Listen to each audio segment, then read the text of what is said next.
आला आहे, तरी सर्व प्रेक्षकांनी चॅनलला लाईक करा, सबस्क्राईब करा व नोटिफिकेशन मिळवण्याकरता बेल आयकॉन प्रेस करा।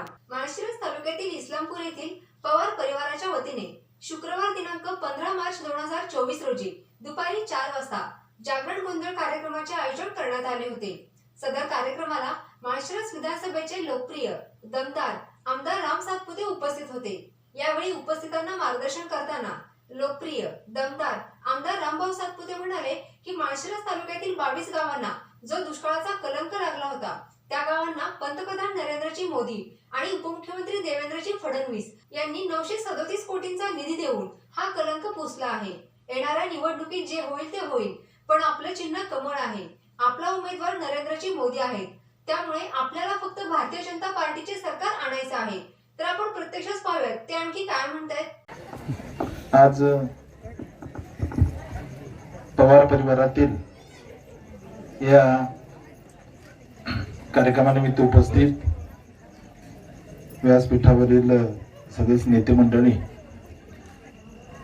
पंचक्रोशीतील ग्रामपंचायत सदस्य, विविध गावचे सरपंच, माजी सरपंच आणि प्रामुख्यानं महादेवरावांनी तालुक्याच्या वेगवेगळ्या भागामध्ये कमवलेली सर्व माणसं, युवा कार्यकर्ते, माता भगिनी, खर तर मागच्या 2-4 दिवसापासून कुठल्या ना कुठल्या कार्यक्रमामध्ये व्यस्त आहे। वाढदिवसाचा कार्यक्रम होता, त्याच्यानंतर मुंबईमध्ये पक्षाच्या वेगवेगळ्या बैठका होत्या आणि मी ठरवलं होतं की पुढचे 5-7 दिवस आपण कुठल्याच कार्यक्रमाला जायचं नाही, परंतु काही माणसं हृदयात असतात, त्यांचा आग्रह आपल्याला मोडता येत नाही। त्यामुळे महादेवरावांच्या आग्रहापुढे मी ठरवलेला म्हणजे माझा प्रोग्राम जो आहे तो कमी पडला आणि मला या कार्यक्रमाला यावं लागलं। खर तर अतिशय छोटा कार्यकर्ता, सचोटीने आणि आपल्या स्वभावाने अनेक माणसं तालुक्यामध्ये आपली केली महादेवरावांनी। आणि खर तर काही लोकांना राजकीय क्षेत्राची आवड असते आणि त्या आवडीच्या माध्यमातून आपल्याला माणसं जोडली पाहिजेत, हा स्वभाव असतो। त्यामुळे महादेवरावांनी भारतीय जनता पार्टीचं काम सुरू केलं आणि परिसरामध्ये अनेक लोकांना आपलं करून घेतलं। तसं बघितलं तर माझा आणि त्यांचा परिचय मागच्या 1-1.5 वर्षाचा आहे, परंतु या भागातील पेशंटचे विषय असतील, छोटी लोकांची कामं असतील, ते अतिशय आग्रहाने, म्हणजे आपल्या गावामध्ये एक मला अनुभव आला की 100% नावाचं पेशंट होतं। त्यामुळे आज विष्णू 100%चं ऑपरेशन झालं, इतकं मोठं हृदयाचं 7-8 लाख रुपयाचं ऑपरेशन होतं मुंबईत, परंतु आई वडील नसताना महादेवराव त्यांच्या भावासारखं मागे उभं राहिले आणि आज हृदयाचं ऑपरेशन त्यांचं मोठं झालं। राम सातपुतेंनी जरी त्या ठिकाणी पुढे होऊन केलं असेल तर माध्यम महत्वाचं असतं। महादेवराव अशा अनेक पेशंटसाठी आग्रह धरत असतात आणि त्याच्यामुळे आज अशा अनेक पेशंट आपल्यासारख्याच कार्यकर्त्यामुळे महादेवराव गावगावातले, म्हणजे धर्मामाने असेल किंवा बाळासाहेब सरगर असतील किंवा वेगवेगळी माणसं गावागावातले जे कार्यकर्ते असतात ते आमच्यापर्यंत गोष्टी पोहोचवतात आणि त्यामुळे आम्हाला पुढे काम करताना आपला आग्रह आपण वेळोवेळी फोन करणं, त्याच्यामुळे आम्हाला सुद्धा त्या ठिकाणी आपला आग्रह मोडता येत नाही। आणि मग पुणे मुंबईतल्या मोठमोठ्या हॉस्पिटलमध्ये त्या ठिकाणी असे हॉस्पिटल आहेत की ज्यांनी आतापर्यंत कधी गरिबाचे ऑपरेशन केले नव्हते, परंतु अतिशय वेगळ्या पद्धतीने या सगळ्या हॉस्पिटलच्या प्रसंगी प्रशासनाच्या नरड्यावर पाय देऊन आपण गरिबाचे ऑपरेशन त्या ठिकाणी योजनेमध्ये बसून करायला लावले। म्हणजे आपल्या घरात घर कदाचित थोडंफार त्याला हे असेल, परंतु फरशीत बघितल्यानंतर तोंड दिसतं माणसाचं। इतक्या भारी हॉस्पिटलला आपल्या खेड्यापाड्यातल्या माणसाचे ऑपरेशन व्हायला लागले, याचं कारण काय असेल तर हे गावगावातली कार्यकर्ते जे आहेत, जे आमच्यापर्यंत लोकांचे प्रश्न पोहोचवतात, पुढाकार घेतात, घरातील त्या ठिकाणी घरातील कामं 4 साईडला ठेवून अशा माणसांची कामं झाली पाहिजे हा आग्रह धरून या ठिकाणी ही छोटी कार्यकर्ते आपले काम गोरगरिबांसाठी पुढे येतात। त्यामुळे निश्चित अशा अनेक ऑपरेशन मी आपल्यासारख्या कार्यकर्त्यांच्या माध्यमातून जे काही कामं येतात ते करण्याचा प्रामाणिकपणे प्रयत्न केला. आज आनंदाची गोष्ट जर सांगायची झाली तर आपल्या माळशिरस तालुक्याला जो दुष्काळाचा कलंक 22 गावाला लागला होता, आपण सगळ्यांनी हात वर करा आणि दोन्ही हात करून टाळ्या वाजवा.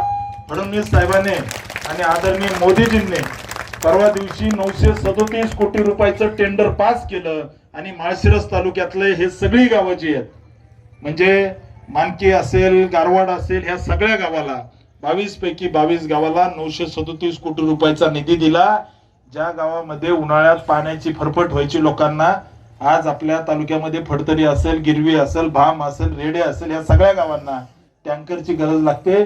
साहेबांनी परवा दिवशी 937 कोटी रुपयाचे नवीन टेंडर मंजूर केलं आणि नीरा देवधरचं पाणी आपल्या तालुक्यामध्ये भविष्यामध्ये येईल. काम फलटण करून सुरू झालंय आणि मी विधानसभेमध्ये रणजितदादांनी, खासदार साहेबांनी सगळ्यांनी मिळून आदरणीय मोठ्या दादांनी सगळ्यांनी मिळून जे प्रयत्न केले, आपल्या तालुक्यामध्ये नीरा देवधरचं पाणी आता 937 कोटी रुपये मंजूर झाल्यामुळे येत्या काळामध्ये येणार आहे.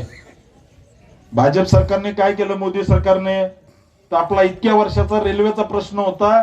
त्या ठिकाणी ज्यावेळेस यांचं सरकार होतं काँग्रेस आणि राष्ट्रवादीचं, त्यावेळेस आपल्याला रेल्वे येणार नाही असं म्हणायचे, कारण सगळं बारामतीला घेऊन जायची यांना सवय होती. आपल्याला त्या ठिकाणी फलटण पासून पंढरपूर फलटण रेल्वे मार्गाला सुद्धा राज्य सरकारने मंजुरी दिली आणि 50% रेल्वेसाठी खर्च जो आहे तो राज्य सरकारने उचलला. हे सुद्धा मोदींमुळे शक्य झालं, बरोबर ना. त्यामुळे आपल्या सगळ्याची जबाबदारी आहे. आता लोकसभेची निवडणूक लागली, नेते, वरिष्ठ नेते मंडळी सगळे जे काही होईल ते होईल, परंतु आपला उमेदवार कमळाचं चिन्ह आहे, आपला उमेदवार नरेंद्रजी मोदी आहेत, आपला उमेदवार त्या ठिकाणी भारतीय जनता पार्टीचं सरकार देशामध्ये आणायचं. त्याच्यामुळं काळजी करायचं कारण नाही. आपल्या तालुक्यामध्ये रस्ते आणले, तालुक्यात कुठं जा, कुठल्या कोपऱ्यात जा, रस्त्याचे कामं दिसतील, बरोबर ना रमेश भाऊ, दिसतेच का नाही. कोणाला वाटलं होतं की नातेपुत्यापासून भाम रेडे असा निमगाव पर्यंत रस्ता होईल, त्याच्यासाठी आपल्याला त्या ठिकाणी थेट केंद्र सरकारने 9 कोटी रुपये दिले. हे काय राम सातपुतेने खिशातून दिले नाही, हे थेट मोदींनी दिले, फडणवीस साहेबांनी पैसे दिले, त्याच्यामुळे तो रस्ता झाला. कोणाला वाटलं होतं, बरं वाटलं होतं का तुम्हाला की कन्नड सदाशिवनगर कधी होईल, वाटलं होतं का. कुणी पैसे दिले, भाजप सरकारने दिले, राम सातपुते खिशातून नाही दिले. आपल्याला कधी वाटलं होतं का की आपल्या पिढ्यानं पिढ्या दुष्काळात गेल्या की आपल्यामध्ये हे सगळी 22 गावं जी दुष्काळी, याला कधी पाणी येईल, हे कुणी दिलं, मोदी साहेबांनी दिलं.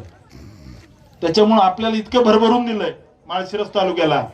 आता त्यांचे उपकार फेडायची जबाबदारी आपल्यावर आहे, बरोबर ना. त्याच्यामुळे माझी तुम्हाला हात जोडून विनंती आहे की आपल्याला येत्या काळामध्ये भारतीय जनता पार्टीचं त्या ठिकाणी काम करावं लागेल. आपल्याला सगळ्यांना मिळून, काही असो, काही गोष्टी असतात ते फडणवीस साहेब मोठमोठे लोक वरच्या लेवलला पाहतील, परंतु तुम्ही आणि आपण सगळ्यांनी भोई धरून काम करावं लागतंय. जे पिढ्यानं पिढ्या प्रश्न होते ते सोडवण्याचं काम मोदी सरकारने केलेलं आहे. त्यामुळे आपल्याला येत्या काळामध्ये काम करावं लागेल आणि प्रामुख्यानं आपल्या तालुक्यातले छोटे छोटे प्रश्न, आपल्याला 2.5 वर्षामध्ये जवळजवळ 1000 कोटी रुपयाचा निधी रस्त्यांसाठी फडणवीस साहेबांनी दिला. 1000 कोटी रुपये आपल्या तालुक्याला 2.5-3 वर्षामध्ये भेटले. त्याच्यानंतर जलजीवन मिशन, आता गावागावामध्ये ज्या पाणी योजना चालू आहेत त्या सगळ्या कुणी दिल्या, तर मोदी साहेबांनी दिल्या. त्याच्यानंतर गावागावामधले जे छोटे छोटे प्रश्न जे आहेत हे मोदी साहेबांनी केले. एकेकाळी घरामध्ये टॉयलेट असणं हे श्रीमंतीचं लक्षण असायचं, बरोबर ना माधवराव, युवराजराव, काय श्रीमंताकडे संडास बाथरूम असायचे, ते मोदी साहेबांनी घराघरात दिले. म्हणजे मी सुद्धा आमदार होण्याच्या अगोदर आमच्या घरात 2-5 वर्ष आधी गॅस आला असेल, गॅस असणं सुद्धा श्रीमंतीचं लक्षण होतं. हे कुणी दिलं, तर मोदी साहेबांनी दिलं. त्याच्यामुळे आपली जबाबदारी आहे की आपल्याला मोदी साहेबांसोबत ताकदीने उभं राहायचंय आणि भारतीय जनता पार्टीचं पुन्हा एकदा सरकार आणायचंय. अहो, ज्याचा आपण कपाळी टिळा लावतो हिंदू म्हणून, आपण म्हणतो अभिमानाने की गर्व से कहो आम्ही हिंदू आहे, आणि आपल्या हिंदूंचं दैवत प्रभू श्रीरामचंद्र मागच्या अनेक वर्षापासून 500 वर्ष झोपडीत होते. त्याचं भव्य दिवस जगाला हेवा वाटावं असं राम मंदिर कुणी बांधलं, तर ते मोदी साहेबांमुळे बांधलं. असं लोक म्हणायचे की काश्मीरमध्ये 370 झालं, 370 आहे आणि तिथं रक्ताच्या नद्या वाहतील अशा पद्धतीने म्हणायचे. मोदी साहेबांनी इतक्या वर्षीचा कलंक पुसून टाकला आणि 370 हटवून टाकलं.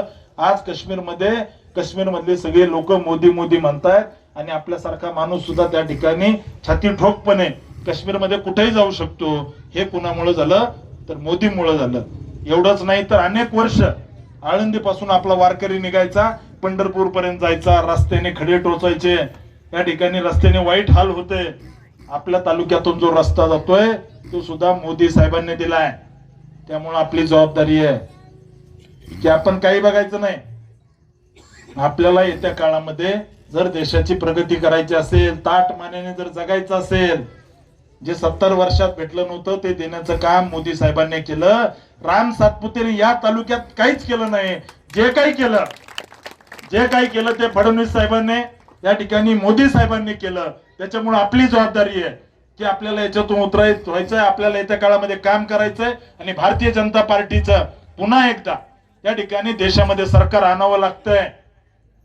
जर आपण आणलं तरच त्या ठिकाणी येत्या काळामध्ये आपल्याला ताटमानेने जगता येईल. आणि मला विश्वास आहे की अबकी बार 400 पार, 400 खासदार भाजपाचे निवडून येतील. त्याच्यामुळे आपली जबाबदारी आहे आणि निश्चित मला विश्वास आहे की आपल्या तालुक्यामध्ये किंवा सगळीकडे देशभर जी कामं झालेत हे सगळे मोदी साहेबांमुळे झालेत आणि येत्या काळामध्ये आपण सगळे मिळून काम करू. आता बऱ्याच जणांनी प्रार्थना केली की सोलापूरला जाऊ नये, असं नाही तसं नाही, असं सगळ्यांना वाटतंय. तुमच्या सगळ्यांचे आशीर्वाद आहेत, पार्टी नेतृत्व आहे, पाहताय आपलं काम, त्याच्यामुळे काळजी करायची गरज नाही. शेवटी भारतीय जनता पार्टीचा कार्यकर्ता आहे आणि जे काही आदेश येतील ते भारतीय जनता पार्टीमध्ये पाळण्याचा संस्कार आहे. परंतु कुठेही गेलो तर माळशिरस तालुका माझ्या हृदयामध्ये, माझं घर या ठिकाणी आहे, माझं मतदानात नाव या ठिकाणी आहे. आज आमदार झालो म्हणून आमदारांचा जनता दरबार होतोय, उद्या खासदार झालो तर खासदाराचा जनता दरबार होईल, पण माळशिरसला होईल, काळजी करायचं कारण नाही. त्यामुळे येत्या काळामध्ये तुमचे आशीर्वाद आहेत आणि नेत्यांना सुद्धा तुमच्या भावना कळतात. आणि निश्चित माळशिरस तालुक्यात ज्यावेळेस 2019ला निवडणूक लढवली त्यावेळेस आपण सांगितलं होतं की 5 वर्षात असं काम करेल की जगात आपल्या तालुक्यातील जनतेला हेवा वाटावा. मला आठवतं की मोठे दादा आम्ही सगळे त्या ठिकाणी याच्यामध्ये अकलूज मधल्या कृष्णप्रिया मंगल कार्यालयामध्ये एक बैठक होती आणि आपले ते नंदू केंगर म्हणून कार्यकर्ते आहेत. मग त्यांनी बोलता बोलता म्हटले की आमदार साहेब तुम्हाला असं काम करावं लागेल, तसं काम करावं लागेल, नाही तर तुम्हाला त्या ठिकाणी नदीच्या अलीकडे आम्ही येऊ देणार नाही.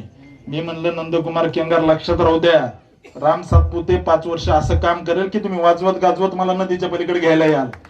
केलंय का नाही?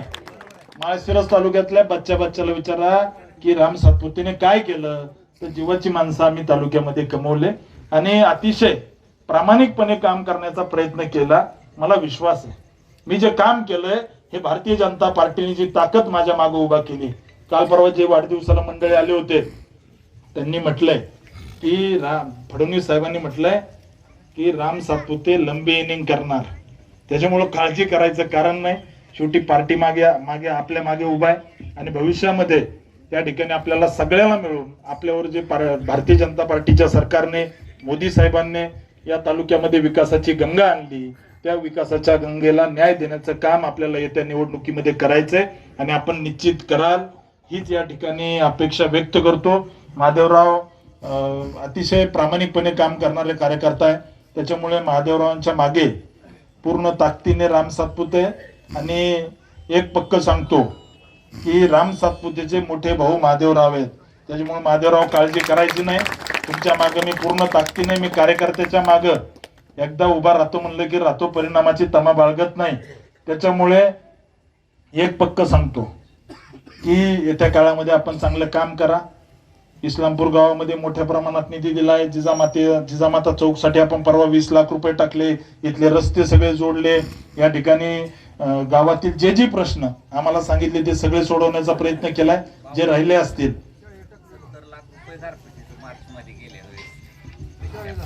हा शाळेला दिले सगळे छोटे छोटे प्रश्न गणेशराव आपण भरपूर सोडवलेत, त्याच्यामुळे काळजी करायचं कारण नाही आणि येत्या काळामध्ये सुद्धा आपण सोडवत राहू.